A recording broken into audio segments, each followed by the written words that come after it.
ദൈവത്തിൻ്റെ വലിയ തിരുനാമത്തിന് മഹത്വം ഉണ്ടാകട്ടെ. പരിമല സെമിനാരിയുടെ മാനേജർ വന്ദ്യനായ കെ വി പോൾ റമ്പാച്ചൻ, അതുപോലെ തന്നെ ഈ സെമിനാരിയിൽ ശുശ്രൂഷയിലായിരുന്ന എല്ലാ കാര്യങ്ങൾക്കും നേതൃത്വം നൽകുന്നതായിട്ടുള്ള വന്ദ്യനായ മാത്തുക്കുട്ടി അച്ഛൻ, എന്നെ സഹോദരതുല്യം സ്നേഹിക്കുകയും ഏറെ വാത്സല്യത്തോടുകൂടി പെരുമാറുകയും ചെയ്യുന്ന വന്ദ്യനായിട്ടുള്ള എൽദോസ് അച്ഛൻ, വന്യവൈദിക ശ്രേഷ്ഠരെ, മാതാപിതാക്കളെ, ദൈവനാമത്തിൽ സ്നേഹവന്ദനം. പരുമലയുടെ മണ്ണ് ഏറെ അനുഗ്രഹീതമാണ്. പരുമല തിരുമേനി എന്ന പേര് ഏറെ സുഗന്ധം പരത്തുന്നതുമാണ്. ഒരു മണ്ണ് എങ്ങനെയാണ് ഇത്രത്തോളം അനുഗ്രഹീതമാകുന്നത്? ഒരു പേരിനെങ്ങനെയാണ് ഇത്രത്തോളം സുഗന്ധം ഉണ്ടാകുന്നത്? നിശ്ചയമായിട്ടും ഒരു മണ്ണ് അനുഗ്രഹീതമാകണമെങ്കിലും, ഒരു പേരിന് ഇത്രമാത്രം സുഗന്ധമുണ്ടാകണമെങ്കിലും അതിൻ്റെ പിന്നിൽ ഒരു സുഹൃത ജീവിതം ഉണ്ടായിരിക്കണം എന്നുള്ളതാണ്. അത്തരത്തിൽ സുഹൃത ജീവിതം നയിച്ച് ദൈവത്തിനും മനുഷ്യനും ഒരേപോലെ പ്രീതനായി ജീവിച്ച് ദൈവഹിതപ്രകാരം ദൈവസന്നിധിയിലേക്ക് എടുക്കപ്പെട്ട ഒരു പരിശുദ്ധൻ്റെ സാന്നിധ്യം നിറഞ്ഞു നിൽക്കുന്ന ഒരു അന്തരീക്ഷത്തിലാണ് നമ്മൾ ആയിരിക്കുന്നത്. അത്തരം ഒരു സ്ഥലത്താണ് നമ്മൾ ആയിരിക്കുന്നത്. എത്രയോ ആളുകൾ ഈ ലോകത്തിൽ ജീവിച്ച് കുറേയൊക്കെ നേട്ടങ്ങളും കുറേയൊക്കെ പേരും പ്രശസ്തിയും ഒക്കെ സമ്പാദിച്ചിട്ട് കടന്നുപോയിട്ടുണ്ട്. അവരുടെയൊക്കെയും ഓർമ്മകളും അവരുടെയൊക്കെ അനുഭവങ്ങൾ അധികകാലം നീണ്ടു നിൽക്കുന്നില്ല എന്നുള്ളതാണ് നമുക്ക് മനസ്സിലാക്കുവാൻ സാധിക്കുന്നത്. എന്നാൽ പരിശുദ്ധനായ പരിമല തിരുമേനി അദ്ദേഹം ജീവിച്ചതായിട്ടുള്ള ഒരു കാലയളവ് ഒരുപക്ഷെ ലോകപ്രകാരം നോക്കിയാൽ വളരെ പരിമിതമായിട്ടുള്ള ഒരു സമയം മാത്രമാണ്.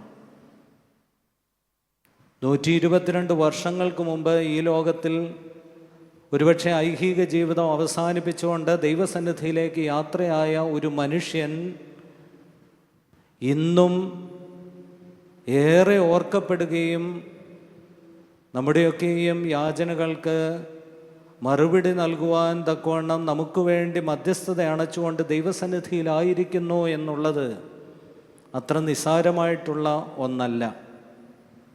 ചില മനുഷ്യർ അങ്ങനെയാണ്. അവർ ജീവിച്ചിരിക്കുന്നതിനേക്കാൾ അവർ മൺമറഞ്ഞു പോയാൽ കൂടുതൽ ജീവനോടെ ആയിരിക്കും എന്നുള്ളതാണ്. ഭൗതികമായി പോലും അവരുടെ ജീവിതം വളരെ സജീവമായിട്ട് അവർ മൺമറഞ്ഞാലും ആയിരിക്കും എന്നുള്ളതാണ്. കാലത്തിനതീതമായി, കല്ലറയ്ക്ക് അതീതമായിട്ട് ആ മഹാപരിശുദ്ധൻ 122 വർഷത്തിലധികമായി ഇന്നും ഏറെ സജീവമായി നമ്മോടൊപ്പം ആയിരിക്കുന്നു എന്നുള്ളതാണ്. സാധാരണഗതിയിൽ നമ്മൾ പറയാറുണ്ട്, ചില കാര്യങ്ങളൊക്കെയും പഴകും തോറും വീര്യം കൂടും എന്നുള്ളത്. ഓരോ വർഷം കഴിയും തോറും ഈ ഓർമ്മ മാഞ്ഞു പോവുകയല്ല, കൂടുതൽ കൂടുതൽ തെളിഞ്ഞു വരികയാണ്, കൂടുതൽ കൂടുതൽ ശോഭയോടുകൂടി ആയിരിക്കുകയാണ്. ആ ഓർമ്മകൾ, അനുഭവങ്ങൾ കൂടുതൽ കൂടുതൽ ആളുകളെ ദീപ്തമാക്കിക്കൊണ്ടേയിരിക്കുന്നു എന്നുള്ളതാണ്. ഈ മണ്ണ് അനുഗ്രഹീതമാകുന്നത് ആ പരിശുദ്ധൻ്റെ പാദസ്പർശം ഈ മണ്ണിൽ ഉള്ളതിനാലാണ്. ഈ മണ്ണിന് ഇത്രയും ഉറപ്പുള്ളത് ആ പരിശുദ്ധൻ്റെ പ്രാർത്ഥനയും പ്രാർത്ഥനയുടെ കണ്ണുനീരും കലർന്ന് ഈ മണ്ണ് ദൃഢപ്പെട്ടതിനാലാണ്. അതുകൊണ്ട് തന്നെ ആ ജീവിതത്തിന് സ്ഥലമോ കാലമോ അതിരിട്ടില്ല എന്നുള്ളതാണ്. ഒരു കല്ലറ കൊണ്ട് അതിരിടുവാൻ ആ ജീവിതത്തിന് സാധിച്ചില്ല എന്നുള്ളതാണ്. കാലത്തിനതീതമായിട്ട്, സ്ഥലത്തിനതീതമായിട്ട്, കല്ലറയ്ക്കപ്പുറമായിട്ട് ആ പരിശുദ്ധൻ ഇന്നും നമ്മോടൊപ്പം ആയിരിക്കുന്നു എന്നുള്ളതാണ്. 122 വർഷം എന്നുള്ളത് അത്ര ചെറിയ കാലയളവൊന്നുമല്ല. പക്ഷേ ഇന്നും നമ്മോടൊപ്പം സജീവമായിട്ടായിരിക്കുന്നു എന്നുള്ളത് അത്ര നിസ്സാരമായിട്ടുള്ള ഒന്നുമല്ല എന്ന് നമ്മൾ ചിന്തിക്കണം. ഈ ദേവാലയത്തിൽ ആ പരിശുദ്ധൻ്റെ സാന്നിധ്യത്തിലായിരിക്കാൻ തക്കോണം ദൈവം ഇടയാക്കിയതിനായിട്ട് ദൈവത്തെ സ്തുതിക്കുന്നു. അല്പനേരത്തെ ചിന്തയ്ക്കായിട്ട് ആഗ്രഹിക്കുന്നതായിട്ടുള്ള വേദഭാഗം നഹൂം പ്രവാചകൻ്റെ പുസ്തകം 2-ാം അധ്യായം 1-ാം വാക്യം. നഹൂം പ്രവാചകൻ്റെ പുസ്തകം 2-ാം അധ്യായം 1-ാം വാക്യം. നഹൂം പ്രവാചകൻ ഒരുപക്ഷെ നമ്മുടെ ദൈനംദിനമുള്ള വേദവായനയിൽ അത്രത്തോളം കടന്നു വരുന്ന ഒരു പ്രവാചകനല്ല, പ്രവചന ഗ്രന്ഥവുമല്ല. കാരണം കേവലം 3 അധ്യായം മാത്രമേ ഉള്ളൂ. ഒരുപക്ഷെ എണ്ണിയെടുത്താൽ 47 വാക്യങ്ങൾ മാത്രമേ ആ പ്രവചന ഗ്രന്ഥത്തിൽ ഉള്ളൂ. എന്നാൽ നഹൂം പ്രവാചകൻ്റെ പുസ്തകം 2-ാം അധ്യായം 1-ാം വാക്യം നമുക്കൊക്കെയും പരിചിതമായിട്ടുള്ള ഒരു വേദഭാഗം കൂടിയാണ്. സംഹാരകൻ നിനക്കെതിരെ കയറി വരുന്നു, കോട്ട കാത്തുകൊള്ളുക, വഴി സൂക്ഷിച്ചു നോക്കുക, അരമുറുക്കുക, നീ നിന്നെ തന്നെ ശക്തീകരിക്കുക. നിന്നെ തകർക്കുന്നവൻ, ഒരുപക്ഷെ നിന്റെ നാശം ആഗ്രഹിക്കുന്നവനായിട്ടുള്ള ഒരുവൻ നിനക്കെതിരെ കയറി വരുമ്പോൾ നീ നിന്നെ തന്നെ ശക്തീകരിക്കുക എന്ന് പ്രവാചകൻ ആഹ്വാനം ചെയ്യുകയാണ്. അതിന് വേണ്ടതായിട്ടുള്ള കാര്യങ്ങളും പറയുകയാണ്. അതിന് കോട്ട കാത്തുകൊള്ളണം, വഴി സൂക്ഷിച്ചു നോക്കണം, അരമുറുക്കി ആയിരിക്കാൻ തക്കോണം ഇടയാകണം. നമ്മൾ ഇതിലേക്ക്, ഈ വേദഭാഗത്തിലേക്ക് പ്രവേശിക്കുന്നതിന് മുന്നോടിയായിട്ട് പ്രവാചകന്മാരെ പറ്റി നമുക്കുള്ള അറിവും നമുക്കുള്ള ചിന്തയുമൊക്കെ ഒന്ന് പൊടി തട്ടിയെടുക്കുന്നത് നന്നായിരിക്കും. പ്രവാചകന്മാർ അവർ ദൈവം വിളിച്ചവർ ആയിരുന്നു. ദൈവം വിളിച്ചവരാണ് എന്നുള്ള ബോധ്യം പ്രവാചകന്മാർക്കുണ്ടായിരുന്നു. പ്രവാചകന്മാർ ദൈവത്താൽ തിരഞ്ഞെടുക്കപ്പെട്ടവരാണ് എന്നുള്ള ബോധ്യം അവരുടെ പ്രവചനം സ്വീകരിച്ചതായിട്ടുള്ള ആളുകൾക്കും ഉണ്ടായിരുന്നു.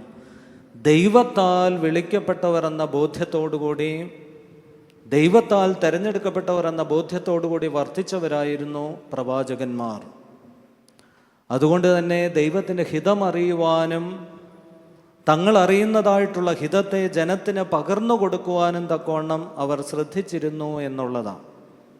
ദൈവഹിതം അറിയുവാനും അത് അറിയിക്കുവാനുമുള്ള തീഷ്ണത അവരുടെ ഉള്ളിൽ ഉണ്ടായിരുന്നു. ഒരു തീ പോലെ ഉള്ളിൽ തീ കൊണ്ട് നടന്നവർ ആയതിനാൽ അവരെടുത്തതായിട്ടുള്ള നിലപാടുകളും വളരെ ശക്തമായിരുന്നു എന്നുള്ളതാണ്. നിലയിലും നിലപാടിലും വാക്കിലും പ്രവൃത്തിയിലും തീഷ്ണതയോടുകൂടി, തീയോടുകൂടി വർദ്ധിക്കുവാൻ തക്കവണ്ണം പ്രവാചകന്മാർക്ക് സാധിച്ചു. വേദപണ്ഡിതന്മാർ പ്രവാചകന്മാരെ പറ്റി പൊതുവേ പറയുന്നത് അവർ ദൈവത്തിൻ്റെ നാവുകൾ എന്നാണ്. പ്രവാചകന്മാർ ദൈവത്തിൻ്റെ നാവുകൾ ആയിരുന്നു. എന്താണ് നാവിൻ്റെ ഉപയോഗം? നമുക്കൊക്കെയും അറിവുള്ളതാണ്. നാവ്, ഒന്ന്, ആഹാരത്തിൻ്റെ രുചി അറിയുവാൻ നാവ് നമ്മെ ഏറെ സഹായിക്കുന്നു. 2, നമ്മൾ സംസാരിക്കുവാൻ തക്കോണം ഏറ്റവും പ്രധാനപ്പെട്ട അവയവം എന്നുള്ളത് നാവാണ്. നേരം നല്ലതും രുചിക്കാം, തീയതും രുചിക്കാം. നല്ലതും സംസാരിക്കാം, തീയതായിട്ടുള്ളതും സംസാരിക്കാം. പക്ഷേ പ്രവാചകന്മാർ ദൈവത്തിൻ്റെ നാവുകൾ എന്ന് പറയുമ്പോൾ ഈ 2 അർത്ഥതലങ്ങളിലും അവർ ദൈവത്തെപ്പറ്റി സംസാരിച്ച നാവുകളായിരുന്നു. അവർ അവരുടെ വൈയക്തികമായിട്ടുള്ള വ്യക്തിഗതമായ ജീവിത അനുഭവങ്ങളിൽ ദൈവത്തെ മനസ്സിലാക്കുകയും അത് ജനത്തിന് മുമ്പാകെ പകർന്നു കൊടുക്കുകയും ചെയ്തതായിട്ടുള്ള ആളുകൾ ആയിരുന്നു.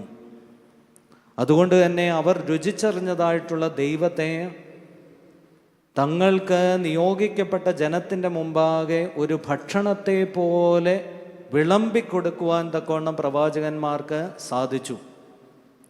പക്ഷേ ഈ പ്രവചനങ്ങൾ അല്ലെങ്കിൽ ദൈവത്തിൻ്റെ അരുളപ്പാട് ലഭിച്ചതായിട്ടുള്ള മനുഷ്യർ അതിനെ എപ്രകാരം സ്വീകരിച്ചു എന്നുള്ളത് ഒരുപക്ഷെ അതിൻ്റെ അനുഭവത്തെ വ്യത്യസ്തമാക്കി മാറ്റിയേക്കാം.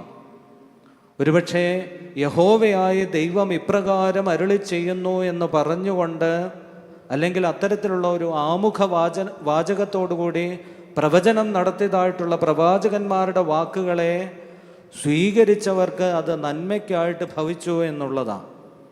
അതേസമയം തന്നെ ആ പ്രവചനത്തെ, അരുളപ്പാടിനെ, ദൈവവചനത്തെ നിരസിച്ചവർക്ക് അത് നാശത്തിനായിട്ടോ ശിക്ഷയ്ക്കായിട്ടോ ഭവിച്ചു എന്നുള്ളതാണ്. എന്ത് തന്നെ ആയാലും പ്രവാചകന്മാർ അവരുടെ വൈയക്തികമായിട്ടുള്ള, വ്യക്തിഗതമായിട്ടുള്ള ജീവിതത്തിൽ ദൈവത്തെ അനുഭവിച്ചറിയുവാൻ തക്കവണ്ണം സാധിച്ചവരാണ്. ദൈവം അവരിൽ കൂടി സംസാരിച്ചു എന്നുള്ളതാണ്. അവരതുകൊണ്ട് തന്നെ ആമുഖമായിട്ട് പറയുന്നു, യഹോവ ഇപ്രകാരം അരുളി ചെയ്യുന്നു, നിങ്ങൾ കേൾക്കുന്നതായിട്ടുള്ള വചനം അത് എൻ്റെ വചനമാണ് എന്ന് നിങ്ങൾക്ക് തോന്നിയാലും എൻ്റെ വചനമല്ല, ഇത് യഹോവയുടെ വചനമാണ്. നിങ്ങൾ കേൾക്കുന്നതായിട്ടുള്ള ശബ്ദം എൻ്റെ ശബ്ദമാണ് എന്ന് നിങ്ങൾക്ക് തോന്നിയാലും ഇത് എൻ്റെ ശബ്ദമല്ല, മറിച്ച് ഇത് യഹോവയായ ദൈവത്തിൻ്റെ ശബ്ദമാണ്. അതുകൊണ്ട് തന്നെ ആമോസ് പ്രവാചകൻ 3:8 ഇപ്രകാരം പറയുന്നുണ്ട്. ആമോസ് 3:8, സിംഹം ഗർജിക്കുന്നു, ആർ ഭയക്കാതെ ഇരിക്കും? യഹോവ ഇപ്രകാരം അരുളി ചെയ്യുന്നു, ആർ പ്രവചിക്കാതെ ഇരിക്കും? നിശ്ചയമായിട്ടും സിംഹം ഗർജിച്ചാൽ കേൾക്കുന്നവർ ഭയക്കും. യഹോവ ഇപ്രകാരം അരുളി ചെയ്യുകയാണ്. ഞങ്ങൾ എങ്ങനെയാണ് പ്രവചിക്കാതെ ഇരിക്കുന്നത്? കാരണം അരുളി ചെയ്യുന്നത് അല്ലെങ്കിൽ ഞങ്ങളോട് കൽപ്പിക്കുന്നത് ആരാണ്? യഹോവയായ ദൈവം ഞങ്ങളോട് കൽപ്പിക്കുക. ഞങ്ങൾക്കനുസരിച്ചേ മതിയാകും. അതുകൊണ്ട് തന്നെ രാജാവിൻ്റെ അടുത്ത് ചെന്നും ആരുടെ അടുത്ത് ചെന്നും അവർക്ക് അവരുടെ ഈ പ്രവചനം പകർന്നു കൊടുക്കുവാൻ തക്കവണ്ണം മടിച്ചില്ല എന്നുള്ളതാണ്. ഒരുപക്ഷെ യോനാ പ്രവാചകൻ ഒഴികെ ബാക്കി എല്ലാ പ്രവാചകന്മാരും യഹോവ എപ്രകാരം അരുളി ചെയ്തോ അത് അതേപടി അതിൻ്റെ ആത്മാവോടുകൂടി, അതിൻ്റെ ആത്മാവ് ചോർന്നു പോകാതെ കൽപ്പിക്കപ്പെട്ട, നിയോഗിക്കപ്പെട്ടതായിട്ടുള്ള ജനത്തിൻ്റെ അടുക്കൽ പകർന്നു കൊടുക്കുവാൻ തക്കവണ്ണം സാധിച്ചു എന്നുള്ളത് നമുക്ക് കാണുവാൻ കഴിയും. നഹൂം പ്രവാചകന്മാർ 12 ചെറിയ പ്രവാചകന്മാരിൽ ഒരുവനായിരുന്നു. ആ വേദഭാഗം ആരംഭിക്കുന്ന ആമുഖത്തിൽ ഇപ്രകാരം നമ്മൾ വായിക്കുന്നുണ്ട്, എൽക്കോശിനായ നഹൂം എന്നാണ് പറയുന്നത്. എൽക്കോശ് ദേശക്കാരനായിരുന്നു. നഹൂം എന്ന പേരിൻ്റെ അർത്ഥം ആശ്വാസപ്രദൻ, ആശ്വാസദായകൻ എന്നുള്ളതാണ്. പേരിൻ്റെ അർത്ഥം അതാണ് എങ്കിൽ കൂടിയും നഹൂമിൻ്റെ പ്രവചന ഗ്രന്ഥം വായിച്ചാൽ വായിക്കുന്ന ആർക്കും ഒട്ടും തന്നെയും ആശ്വാസം ലഭിക്കുന്നില്ല എന്നുള്ളതാണ് ഒരർത്ഥത്തിൽ യാഥാർത്ഥ്യം എന്നുള്ളത്. കാരണം നിനുവ നഗരത്തിന് സംഭവിക്കുവാനിരിക്കുന്ന മഹാനാശത്തെ പറ്റിയുള്ള സൂചനകളാണ്. കേവലം 3 അധ്യായം മാത്രമേ ഉള്ളൂ, 47 വാക്യങ്ങൾ മാത്രമേ ഉള്ളൂ എങ്കിൽ കൂടിയും 3-4 വാക്യങ്ങൾ അടർത്തി മാറ്റി വെച്ചാൽ ബാക്കിയുള്ള വാക്യങ്ങളെല്ലാം തന്നെയും അവർക്ക് സംഭവിക്കാനിരിക്കുന്ന നാശത്തെ പറ്റിയുള്ള കൃത്യമായ സൂചനകൾ നൽകുന്നതായിട്ടുള്ള വാക്യങ്ങളാണ് എന്നുള്ളതാണ്. ഈ നിനുവ എന്ന് കേൾക്കുമ്പോൾ നമ്മുടെ മനസ്സിൽ തെളിയുന്നതായിട്ടുള്ള ചിത്രത്തിൽ കുറേ കാര്യങ്ങളുണ്ടാകാം.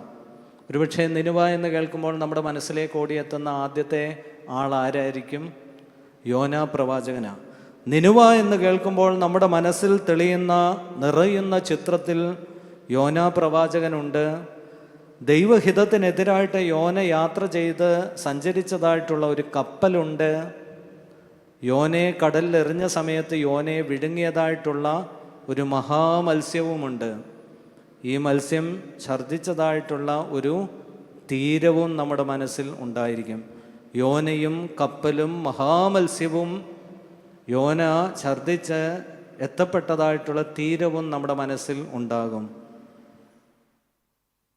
എന്നാൽ അതേസമയം തന്നെ യോനയുടെ പ്രവചന ഗ്രന്ഥത്തിൽ ലഭിക്കുന്നതായിട്ടുള്ള നിനുവ നഗരം അത്ര വർണ്ണാഭമായ ഒരു ചിത്രമല്ല നമ്മുടെ മുമ്പിൽ വയ്ക്കുന്നത്. കാരണം ഭൗതികമായിട്ടുള്ള ഏറെ നേട്ടങ്ങൾ അവർ ഉണ്ടാക്കി എങ്കിൽ കൂടിയും ധാർമ്മികമായിട്ട് ഏറെ അധപ്പതിച്ച ഒരവസ്ഥയാണ് നമുക്ക് നിനുവ നഗരത്തിൽ കാണുവാൻ കഴിയുന്നത്.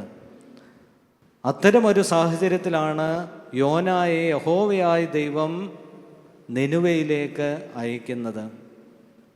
നഹൂം പ്രവചനം നടത്തുന്ന സമയത്തും യോനയുടെ കാലത്തുണ്ടായിരുന്ന നിനുവയേക്കാൾ മഹാമോശമായ ഒരു അവസ്ഥയിലേക്ക് നിനുവ അധപ്പതിക്കുന്നതായിട്ട് നമുക്ക് കാണുവാൻ കഴിയും.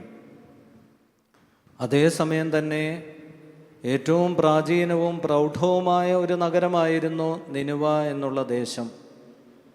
ഉൽപ്പത്തി പുസ്തകം 10-ാം അധ്യായം 11-ാം വാക്യത്തിൽ ഭൂമിയിലെ ആദ്യത്തെ യുദ്ധവീരൻ നായാട്ടുവീരനെ പറ്റി പറയുന്നുണ്ട്. ആ മനുഷ്യൻ്റെ പേര് നിമ്രോദ് എന്നുള്ളതാണ്.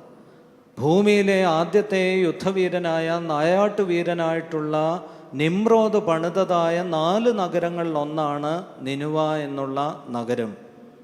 2 രാജാക്കന്മാരുടെ പുസ്തകം 19-ാം അധ്യായത്തിൽ അശൂർ രാജാവായ സെൻഹരീബ് നിനുവ ദേശത്ത് ചെന്ന് പാർക്കുന്നതും അദ്ദേഹം അവിടെ ഒരു വലിയ കൊട്ടാരം പണിയുന്നതായിട്ടും നമ്മൾ കാണുന്നുണ്ട്. അക്കാലത്താണ് നിനുവ അശൂർ സാമ്രാജ്യത്തിൻ്റെ, അസീറിയയുടെ തലസ്ഥാനമായിട്ട് മാറ്റപ്പെടുന്നത് എന്നുള്ളത്. പ്രാചീനവും പ്രൗഢവുമായ ഒരു നഗരം, ഭൗതികമായിട്ടുള്ള എല്ലാ സുഖസൗകര്യങ്ങൾ കൊണ്ട്, സമ്പന്നത കൊണ്ട് നിറഞ്ഞു നിന്നതായിട്ടുള്ള നഗരം. ഒരുപക്ഷെ അത്തരമൊരു സാഹചര്യത്തിൽ ഏത് ദേശത്തിനും സംഭവിക്കാവുന്ന ഒരു അപജയം നിനുവയ്ക്കും സംഭവിക്കുകയാണ്. എല്ലാവിധമായിട്ടുള്ള അധാർമികതയുടെയും അക്രമത്തിൻ്റെയും അതിക്രമത്തിൻ്റെയും വളക്കൂറുള്ള മണ്ണായിട്ട് നിനുവ നഗരം മാറ്റപ്പെടുകയാണ്. ധാരാളമായിട്ടുള്ള സമ്പത്ത് കുമിഞ്ഞുകൂടിയപ്പോൾ അവിടെ സത്യവും നീതിയും ഇല്ലാതെയായി.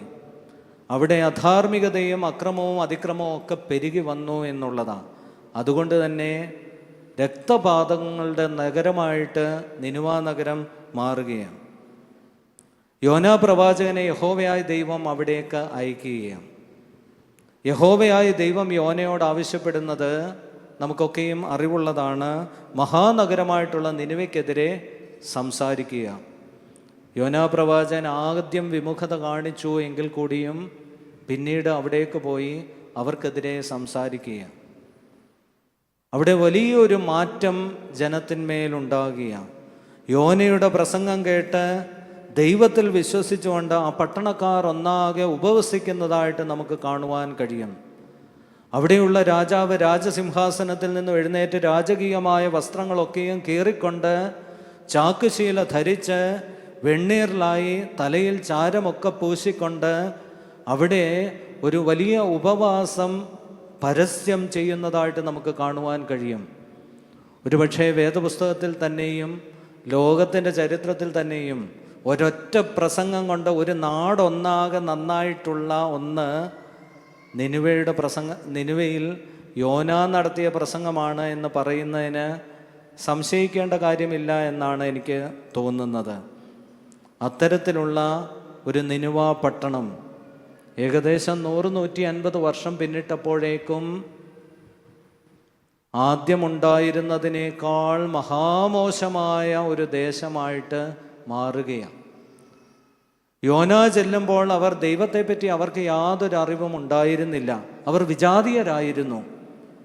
പക്ഷേ യോന യഹോവയായ ദൈവത്തെപ്പറ്റി പ്രസംഗിക്കുമ്പോൾ സത്യദൈവത്തെ മുറുകെ പിടിച്ചുകൊണ്ട് അവർ രക്ഷ പ്രാപിക്കുകയാണ്. അവർ ദൈവത്തിൻ്റെ മക്കളായിട്ട് മാറുകയാണ്. പക്ഷേ സമ്പത്ത് അവരെ പിന്നെയും പഴയ അവസ്ഥയിലേക്ക്, പഴയതിലും മോശമായ അവസ്ഥയിലേക്ക് കൊണ്ടുചെന്നെത്തിക്കുന്നതായും സത്യദൈവത്തെ വിട്ടുപോകുന്നതായിട്ടും നമുക്ക് കാണുവാൻ കഴിയും. വിശുദ്ധ മത്തായി എഴുതിയ സുവിശേഷം 6-ാം അധ്യായം 23-ാം വാക്യം, 6:23 നമുക്ക് പരിചിതമായിട്ടുള്ള ഒരു വേദഭാഗമാണ്. എന്നാൽ നിന്നിലുള്ള വെളിച്ചം ഇരുട്ടായാൽ ആ ഇരുട്ട് എത്ര വലിയത്. നിന്നിലുള്ള വെളിച്ചം അത് വളരെ വലിയതാണ്. പക്ഷെ ആ വെളിച്ചത്തെ നീ കെടുത്തിക്കളഞ്ഞാൽ, ആ വെളിച്ചത്തെ, വലിയ വെളിച്ചത്തെ ഇല്ലാതാക്കിയാൽ സംഭവിക്കുന്ന എന്താ? വലിയ വെളിച്ചത്തിൻ്റെ സ്ഥാനത്ത് ഇരുട്ടുണ്ടാകും. ആ ഇരുട്ട് എങ്ങനെയുള്ള ഇരുട്ടായിരിക്കും? വലിയ വെളിച്ചം കെടുത്തിക്കളഞ്ഞാൽ വലിയ ഇരുട്ടുണ്ടാകും എന്നുള്ളതാണ്. യോനാ പ്രവാചകനിൽ കൂടി ലഭിച്ചതായിട്ടുള്ള സത്യദൈവത്തെ പറ്റിയുള്ള വലിയ വെളിച്ചം കാലം മുമ്പോട്ട് പോകുമ്പോൾ അവർ കെടുത്തിക്കളഞ്ഞപ്പോൾ ആ വലിയ വെളിച്ചം അതിൻ്റെ സ്ഥാനത്ത് വലിയ ഇരുട്ടിലേക്ക് അവർ പോയി എന്നുള്ളതാണ്. കർത്താവ് പരീശന്മാരോട് പറയുന്നുണ്ട്, നിങ്ങൾ അന്ധരായിരുന്നു എങ്കിൽ നിങ്ങൾക്ക് പാപമില്ലായിരുന്നു. എന്നാൽ നിങ്ങൾ കാണുന്നു എന്ന് പറയുന്നത് കൊണ്ട് നിങ്ങളുടെ പാപം നിലനിൽക്കുന്നു. നിങ്ങൾ അന്ധരായിരുന്നു എങ്കിൽ നിങ്ങൾക്ക് പാപമില്ലായിരുന്നു. നിങ്ങൾ കാണുന്നു എന്ന് പറയുന്നത് കൊണ്ട് നിങ്ങളുടെ പാപം നിലനിൽക്കുന്നു. കാരണം നിങ്ങൾക്ക് കാണുവാൻ തക്കവണ്ണം കണ്ണുണ്ട്, നിങ്ങൾ കാണുന്നു. പക്ഷേ കാണേണ്ടത് കാണാതെ പോകുമ്പോൾ അത് പാപമാണ്. കണ്ണുണ്ട്, കാഴ്ചയുണ്ട്, കാണേണ്ടത് കാണാതെ പോകുമ്പോൾ നിങ്ങൾ പാപം ചെയ്യുകയാണ്. നിങ്ങൾക്ക് കാതുണ്ട്, കേൾവിയുണ്ട്, പക്ഷേ കേൾക്കേണ്ടത് കേൾക്കാതെ പോകുമ്പോൾ അത് പാപമാണ്. നിങ്ങൾക്ക് ഹൃദയമുണ്ട്, ഹൃദയം തുടിച്ചുകൊണ്ടിരിക്കുന്നു, ഇടിച്ചുകൊണ്ടിരിക്കുന്നു, പക്ഷേ ദൈവത്തിനായിട്ട് ആ ഹൃദയം ഇടിക്കാതെ ഇരുന്നാൽ, തുടിക്കാതെ ഇരുന്നാൽ നിങ്ങൾ പാപം ചെയ്യുകയാണ്. ഇവിടെ യോനയിൽ കൂടി ആ ദേശത്തിന് വലിയ വെളിച്ചം ലഭിച്ചിരിക്കുകയാണ്. പക്ഷേ അതിനെ കെടുത്തിക്കളഞ്ഞപ്പോൾ അവർ വലിയ ഇരുട്ടിലേക്ക് പോവുകയാണ്. അതുകൊണ്ട് തന്നെ നഹൂം പ്രവാചകനിൽ കൂടി യോനയ്ക്ക് ശേഷം ഏകദേശം 100-150 വർഷത്തിന് ശേഷം നഹൂം പ്രവാചകനിൽ കൂടി യഹോവ അവരോട് കൽപ്പിക്കുകയാണ്, അരുളി ചെയ്യുകയാണ്, സംഹാരകൻ നിനക്കെതിരെ കയറി വരുന്നു. നീ കോട്ട കാത്തുകൊള്ളുക, വഴി സൂക്ഷിച്ചു നോക്കുക, അരമുറുക്കുക, നീ നിന്നെ തന്നെ ശക്തീകരിക്കുക.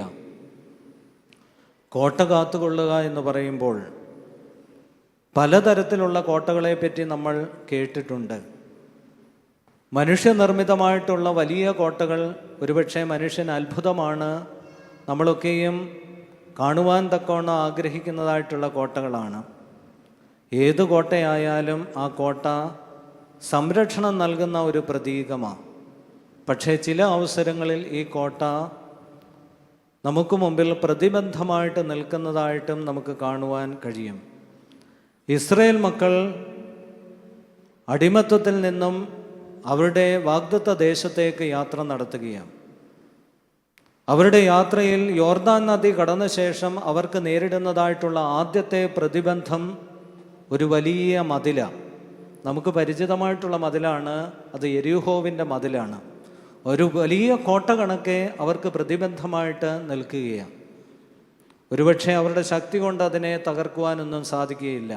കാരണം അത്രത്തോളം ശക്തമായിട്ടുള്ള കോട്ടയായിരുന്നു, അത്രത്തോളം ശക്തമായിട്ടുള്ള മതിലായിരുന്നു.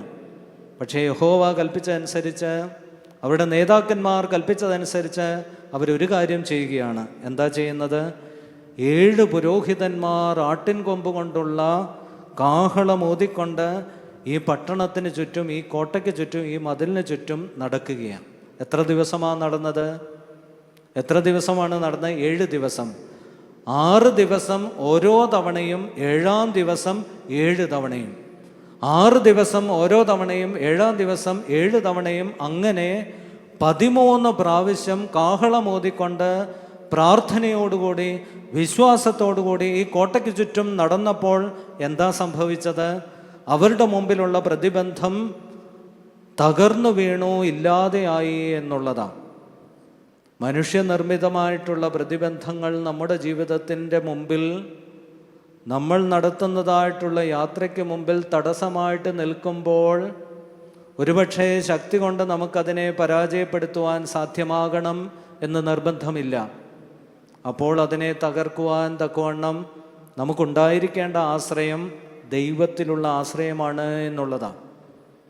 നമുക്കുണ്ടായിരിക്കേണ്ട ആയുധം മനുഷ്യനിർമ്മിതമായിട്ടുള്ള ആയുധമല്ല, മറിച്ച് ദൈവത്തിലുള്ള വിശ്വാസം എന്ന ആയുധമുണ്ട് എങ്കിൽ വിശ്വാസത്തോടുകൂടി അതിനെ നേരിടുവാൻ തയ്യാറായാൽ മനുഷ്യനിർമ്മിതമായിട്ടുള്ള അല്ലെങ്കിൽ പൈശാചികമായിട്ടുള്ള പ്രതിബന്ധങ്ങളൊക്കെയും തകർക്കുവാൻ തക്കവണ്ണം സാധ്യമാകും എന്നുള്ളതാണ്. ഇയ്യോബിൻ്റെ പുസ്തകം 1-ാം അധ്യായം 6-ാം വാക്യത്തിൽ നമ്മൾ മറ്റൊരു വേലിയെപ്പറ്റി നമ്മൾ വായിക്കുന്നുണ്ട്. ഇയ്യോബ് 1:6. അവിടെ യഹോവയുടെ സന്നിധിയിൽ സാത്താൻ വന്ന് നിൽക്കുകയാണ്. യഹോവ സാത്താനോട് ഒരു ചോദ്യം ചോദിക്കുന്നുണ്ട്. നീ എവിടെ നിന്നും വരുന്നു എന്ന് ചോദിക്കുമ്പോൾ സാത്താൻ അതിന് കൊടുക്കുന്നതായിട്ടുള്ള ഉത്തരം ഇപ്രകാരമാണ്: ഞാൻ ഭൂമിയിൽ ഊടാടി സഞ്ചരിച്ചിട്ട് വരുന്നു. അപ്പോൾ സാത്താൻ യഹോവയായ ദൈവത്തിന് നേരെ വലിയ ഒരു ആരോപണം ഉന്നയിക്കുക. എന്താ ആരോപണം? നമ്മൾ ചിന്തിക്കേണ്ടത് സാത്താൻ നിൽക്കുന്നത് എവിടെയാണെന്നറിയാമോ? വേദഭാഗം പറയുന്ന ദൈവത്തിൻ്റെ സന്നിധിയിൽ തന്നെയാണ്. ഈ സാത്താൻ്റെ ഒരു റേഞ്ചിനെ പറ്റി നമ്മൾ മനസ്സിലാക്കേണ്ടത് ഏറെ ആവശ്യമാണ്. ദൈവത്തിന് മുമ്പാകെ ചെന്ന് സാത്താൻ നിൽക്കുകയാണ്, ചില്ലറക്കാരനൊന്നുമല്ല. നമുക്ക് നിസ്സാരവൽക്കരിക്കുവാനാവില്ല എന്നുള്ളതാണ്. ഈ സാത്താൻ ദൈവത്തിനെതിരെ വലിയൊരു ആരോപണം ഉന്നയിക്കുക, പതിവ് പോലെ ഉന്നയിക്കുന്നതായിട്ടുള്ള ആരോപണം, നീ ഇയ്യോബിനും അവൻ്റെ വീടിനും അവനുള്ള സകലത്തിലും ചുറ്റും വേലി കെട്ടിയിരിക്കുന്നു എന്നുള്ളതാണ്.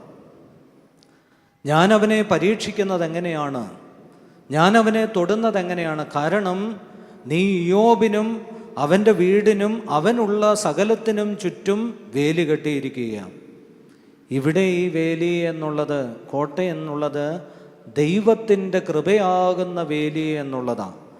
മനുഷ്യ നിർമ്മിതമായിട്ടുള്ള പ്രതിബന്ധങ്ങൾ ഒരു കോട്ട കണക്ക് നമ്മുടെ മുമ്പിൽ നിൽക്കുമ്പോൾ അതിന് മാനുഷികമായിട്ടുള്ള ആയുധങ്ങൾ കൊണ്ടല്ല, മറിച്ച് ദൈവത്തിലുള്ള വിശ്വാസം കൊണ്ട്, ദൈവത്തിലുള്ള ആശ്രയം കൊണ്ട് അതിനെ അതിജീവിക്കുവാൻ, അതിനെ തകർക്കുവാൻ നമുക്ക് കഴിയണം. അതേസമയം തന്നെ ശത്രു നമ്മെ കീഴ്പ്പെടുത്തുവാൻ കഴിയാത്ത വിധം ഒരു കോട്ട നമുക്ക് ചുറ്റും ഉണ്ടായിരിക്കണം. നമുക്ക് ചുറ്റും മാത്രമല്ല, നമ്മുടെ വീടിനും നമുക്കുള്ള സകലത്തിനും ചുറ്റും ഒരു കോട്ട കെട്ടണം. അതെന്ത് കോട്ടയാണ്? ദൈവകൃപയാകുന്ന ഒരു കോട്ട. അത് നമുക്ക് ചുറ്റും യോബിനെ പോലെ കെട്ടുവാൻ നമുക്ക് സാധിക്കണം. അസൂർ സാമ്രാജ്യത്തിൻ്റെ തലസ്ഥാനമായിട്ടുള്ള നിനിവയ്ക്ക് ചുറ്റും ഏകദേശം വേദപണ്ഡിതന്മാർ പറയുന്നത് 13 കിലോമീറ്റർ നീളത്തിൽ 30 അടി ഉയരത്തിൽ 50 അടി വീതിയുള്ള ഒരു വലിയ കോട്ടയുണ്ടായിരുന്നു എന്നുള്ളതാണ്. 13 കിലോമീറ്റർ നീളത്തിലാണ്, 100 അടി ഉയരത്തിലാണ്. അതിൻ്റെ വീതി തന്നെ 50 അടി വീതിയുള്ള കോട്ടയാണ്. നിശ്ചയമായിട്ടും ഈ കോട്ടയ്ക്കുള്ളിൽ കഴിയുന്ന ആളുകളുടെ മാനസികാവസ്ഥ എന്തായിരിക്കും? ഒരു മനുഷ്യനും ഞങ്ങളെ തൊടുവാൻ പറ്റില്ല, ഒരു മനുഷ്യനും ഞങ്ങളെ കാണുവാൻ പറ്റില്ല, ഒരു മനുഷ്യനും ഞങ്ങളെ തൊടുവാൻ പറ്റില്ല, ആർക്കും തകർക്കുവാൻ കഴിയാത്തതായ ഒരു കോട്ടയ്ക്കുള്ളിൽ ഞങ്ങൾ സുരക്ഷിതരാണ് എന്ന് അവർ കരുതുകയാണ്. അതുകൊണ്ട് തന്നെ ഈ വലിയ കോട്ട, നിനുവാ ദേശത്തിന് ചുറ്റുമുള്ള ഈ വലിയ കോട്ട അവരുടെ ആത്മബോധത്തിൻ്റെയും അഹന്തയുടെയും ഒരു പ്രതീകമായിട്ട് നമുക്ക് കാണുവാൻ കഴിയണം. നമ്മുടെ ജീവിതത്തിലും നമ്മൾ പലപ്പോഴും വേലി കെട്ടാറുണ്ട്. അതൊക്കെ മനുഷ്യനിർമ്മിതമായിട്ടുള്ള വേലിയാണ്. പലപ്പോഴും നമ്മൾ ചിന്തിക്കാറുണ്ട്, നമ്മുടെ അഹന്തയും നമ്മുടെ ഉൾബോധവുമൊക്കെ നമ്മെ പ്രേരിപ്പിച്ചേക്കാം, ഇതിനുള്ളിൽ നമ്മൾ സുരക്ഷിതരാണ്, ആർക്കും നമ്മളെ തൊടുവാൻ കഴിയുകയില്ല എന്ന്. പക്ഷേ ദൈവനിർമ്മിതമായിട്ടുള്ള ദൈവത്തിൻ്റെ കൃപയാകുന്ന ഒരു കോട്ടയ്ക്കുള്ളിൽ നമുക്കായിരിക്കുവാൻ സാധിക്കുമോ എന്നുള്ളതാണ്. അതുകൊണ്ട് തന്നെ പലപ്പോഴും നമ്മുടെയൊക്കെ ജീവിതത്തിൽ ധനസമ്പാദനം നമ്മുടെ ജീവിതത്തിൻ്റെ ആശയവും ആവേശവുമായി മാറുന്ന ഒരു കാലത്താണ് നമ്മൾ ജീവിക്കുന്നത്. നമ്മുടെ ജീവിതത്തിൻ്റെ പ്രഥമ പരിഗണനയിൽ പലപ്പോഴും ദൈവമില്ലാതെ പോകുന്നു എന്നുള്ളതാണ്. ദൈവത്തെ സമ്പാദിക്കുവാൻ നമ്മൾ പലതും സമ്പാദിക്കുന്നുണ്ട്, പലതും നേടുന്നുണ്ട്, പക്ഷേ ദൈവത്തെ നേടുവാൻ കഴിയാതെ പോകുന്നു. ദൈവത്തിൻ്റെ കൃപ സമ്പാദിക്കുവാൻ കഴിയാതെ പോകുന്ന ഒരു ലോകത്ത് ദൈവത്തിൻ്റെ കൃപയാകുന്ന ഒരു കോട്ട, ആ കോട്ടയ്ക്കുള്ളിൽ സുരക്ഷിതരായിരിക്കാൻ നമുക്ക് സാധിക്കണം എന്നുള്ളതാണ്. ദാവീദ് രാജാവ് സങ്കീർത്തന പുസ്തകത്തിൽ ഇപ്രകാരം പറയുന്നുണ്ട്, 31-ാം സങ്കീർത്തനം 3-ാം വാക്യം, നീ എനിക്ക് ഉറപ്പുള്ള പാറയായും എന്നെ രക്ഷിക്കേണ്ടതിന് കോട്ടയായും ഇരിക്കണമേ. നീ എൻ്റെ പാറയും എൻ്റെ കോട്ടയുമല്ലോ. ദൈവത്തോട് അപേക്ഷിക്കുക, ദൈവത്തോട് യാചിക്കുക. ഞാൻ വലിയ രാജാവാണ്, ഒരുപക്ഷെ മനുഷ്യനിർമ്മിതമായിട്ടുള്ള വലിയ കോട്ടകളൊക്കെയും എനിക്ക് സൃഷ്ടിക്കുവാൻ സാധിച്ചേക്കാം, പക്ഷേ മനുഷ്യനിർമ്മിതമായിട്ടുള്ള സകലത്തിനും പരിധിയും പരിമിതിയുമുണ്ട്. അതുകൊണ്ട് പരിധിയും പരിമിതിയും ഇല്ലാത്ത ദൈവം നിർമ്മിക്കുന്നതായ, ആർക്കും തകർക്കുവാൻ കഴിയാത്ത പാറയായി നീ എനിക്ക് ആയിരിക്കണമേ.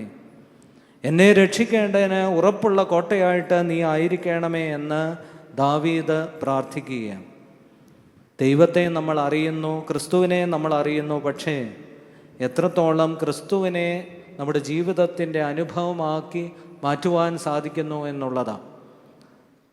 നമ്മുടെ വൈയക്തികമായിട്ടുള്ള ജീവിത അനുഭവമാക്കി ദൈവത്തെ, ക്രിസ്തുവിനെ മാറ്റുവാൻ നമുക്ക് സാധിക്കുന്നുണ്ട് എന്നുള്ളത് നമ്മൾ ചിന്തിക്കണം. കർത്താവ് തൻ്റെ ശിഷ്യന്മാരോട്, തന്നോടൊപ്പമുള്ള ആളുകളോട് ചോദിക്കുകയാണ്, പലരും പലതും എന്നെപ്പറ്റി പറയുന്നു, പലരും പലതും എന്നെപ്പറ്റി പറയുന്നു, എന്നാൽ എൻ്റെ ഒപ്പമുണ്ട് ഉറങ്ങി എൻ്റെ വാക്കുകൾ കേട്ട് എന്നോടൊപ്പം നടക്കുന്ന, എന്നെ തൊടുന്ന, എൻ്റെ എല്ലാമായിരിക്കുന്ന എൻ്റെ സഹോദരങ്ങളെ, എൻ്റെ സ്നേഹിതരെ, പലരും പലതും പറയുമ്പം നിങ്ങളെന്താണ് എന്നെപ്പറ്റി പറയുന്നത്? അപ്പോൾ ശിഷ്യന്മാരിൽ പത്രോസ് അവനോട് പറയുകയാണ്, എന്താ പറയുന്നത്? നീ ജീവനുള്ള ദൈവത്തിൻ്റെ പുത്രനാകുന്നു, നീ മശിഹായാകുന്നു എന്ന് പറയുകയാണ്.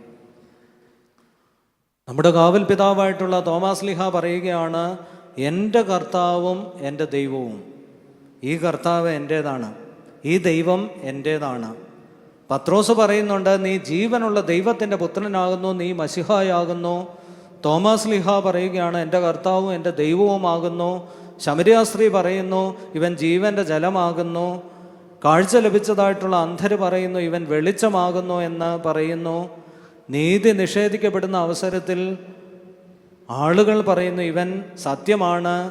വഴിയടയുന്നതായിട്ടുള്ള അവസരത്തിൽ വഴിയടഞ്ഞ് വഴി തുറക്കപ്പെട്ടതായിട്ടുള്ള ആളുകൾ പറയുന്നു, ഇവൻ വഴിയാണ്. മരിച്ചവർ അവനെപ്പറ്റി പറയുകയാണ്, ഇവൻ ജീവനാകുന്നു എന്ന്. അവൻ തന്നെ അവനെപ്പറ്റി പറയുകയാണ്, ഞാൻ വഴിയും സത്യവും ജീവനുമാകുന്നു. നമ്മളൊക്കെയും നമ്മുടെ ജീവിതത്തിൽ ഇത്രത്തോളം ആയിരിക്കുമ്പോൾ എത്ര കാലം കൊണ്ട് ഈ ദൈവത്തെ നമ്മൾ അറിയുന്നു, എത്രത്തോളം ക്രിസ്തുവിനെ നാം അറിയുന്നു. പക്ഷേ അവൻ നമ്മോട് ഈ ശിഷ്യന്മാരോട് ചോദിച്ചതുപോലെ നമ്മോട് ചോദിക്കുമ്പോൾ എന്താണ് അവന് നമുക്ക് കൊടുക്കുവാൻ കഴിയുന്നതായ ഉത്തരം? നമുക്ക് എന്ത് മറുപടിയാണ് അവന് കൊടുക്കുവാൻ കഴിയുന്നത്?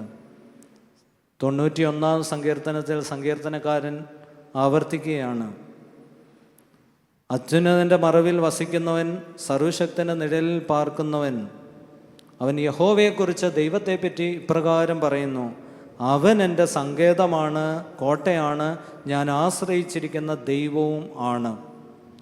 ദൈവം നമുക്ക് സങ്കേതമാകുന്നത്, കോട്ടയാകുന്നത്, ഞാൻ ആശ്രയിച്ചിരിക്കുന്ന ദൈവമെന്ന് ദൈവത്തെപ്പറ്റി നമുക്ക് പറയുവാൻ കഴിയുന്നത് എപ്പോഴാണ്? ദൈവത്തിൻ്റെ നിഴലിൽ, ദൈവത്തിൻ്റെ മറവിൽ വസിക്കുവാൻ നമുക്ക് സാധിക്കുമ്പോഴാണ്. സർവശക്തൻ്റെ നിഴൽ പതിക്കുവാൻ തക്കവണ്ണം അത്രത്തോളം സാമീപ്യത്തിൽ ആയിരിക്കുമ്പോഴാണ്. വിശുദ്ധ കുർബാനയിൽ ഒരുപക്ഷെ ചില സദറ വായിക്കുന്ന സമയത്ത് ശ്രദ്ധിച്ചിരിക്കും. ഒരു സദറായിൽ ഇപ്രകാരം പറയുന്നുണ്ട്, ദൈവമേ, എൻ്റെ ശ്വാസം നിൻ്റെ വാസന കൊണ്ട് നിറയണമേ. എൻ്റെ ശ്വാസത്തിൽ നിൻ്റെ വാസന. ആരുടെ വാസനയാണ്? എൻ്റെ ശ്വാസത്തിൽ ദൈവത്തിൻ്റെ വാസന. എൻ്റെ ശ്വാസത്തിൽ ദൈവത്തിൻ്റെ വാസന വരണമെങ്കിൽ എന്താ അടിസ്ഥാനപരമായിട്ടുണ്ടാകേണ്ടത്? ആ സാമീപ്യത്തിലായിരിക്കണം എന്നുള്ളതാണ്. സർവശക്തൻ്റെ നിഴൽ നമ്മുടെ മേൽ വീഴണം എന്നുണ്ടെങ്കിൽ നമ്മൾ എവിടെ ആയിരിക്കണം?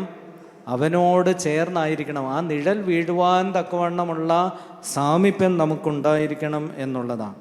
നേരം ദൈവത്തോട്, കർത്താവിനോട്, ക്രിസ്തുവിനോടുള്ള സജീവമായ ബന്ധവും ആ ബന്ധം നൽകുന്നതായിട്ടുള്ള സാമീപ്യവും ആ സാമീപ്യത്തിൽ നിന്ന് ലഭിക്കുന്നതായിട്ടുള്ള സുരക്ഷിതത്വവും നമുക്ക് അനുഭവമാക്കി മാറ്റുവാൻ കഴിയണം. ദൈവത്തോടുള്ള ബന്ധമുണ്ടായിരിക്കണം. ആ ബന്ധം നൽകുന്നതായിട്ടുള്ള സാമീപ്യം നമുക്കുണ്ടായിരിക്കണം.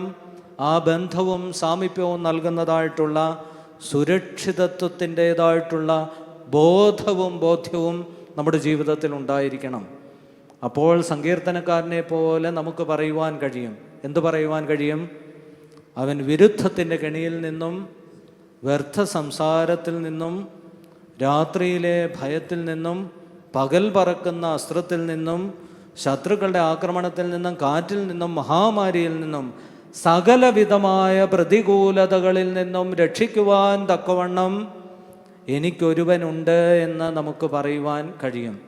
നമ്മുടെയൊക്കെ ജീവിതത്തിൽ രോഗങ്ങൾ, ഭാരങ്ങൾ, പ്രയാസങ്ങൾ, പ്രതിസന്ധികളൊക്കെ ആവർത്തിച്ചാവർത്തിച്ച് വന്നേക്കാം. നിസ്സാരമായിട്ടുള്ള ഒരു ചോദ്യം ചോദിക്കാം. ദൈവത്തെ അറിഞ്ഞുകൊണ്ട് ജീവിക്കുന്ന മനുഷ്യർക്കാണോ കൂടുതൽ പരീക്ഷണങ്ങൾ? ദൈവത്തെ ഒട്ടും അറിയാതെ ജീവിക്കുന്ന ആളുകൾക്കാണോ കൂടുതൽ പരീക്ഷണങ്ങൾ? നിശ്ചയമായിട്ടും ദൈവത്തെ എത്രത്തോളം ഒരു മനുഷ്യൻ അറിയുന്നുവോ അത്രത്തോളം പരീക്ഷണങ്ങൾ ഉണ്ടാകും. ഇതൊരു സർട്ടിഫിക്കറ്റ് കൂടിയാണ്. എന്താ സർട്ടിഫിക്കറ്റ് എന്നറിയാമോ? സങ്കീർത്തനക്കാരൻ പറയുന്നു, നീതിമാന്റെ അനർത്ഥങ്ങൾ അസംഖ്യമാണ്, അവ എല്ലാറ്റിൽ നിന്നും യഹോവ അവനെ വിടുവിക്കും. ഒരു മനുഷ്യൻ നീതിമാനാണ് എന്ന് ദൈവം സർട്ടിഫൈ ചെയ്യുന്നത്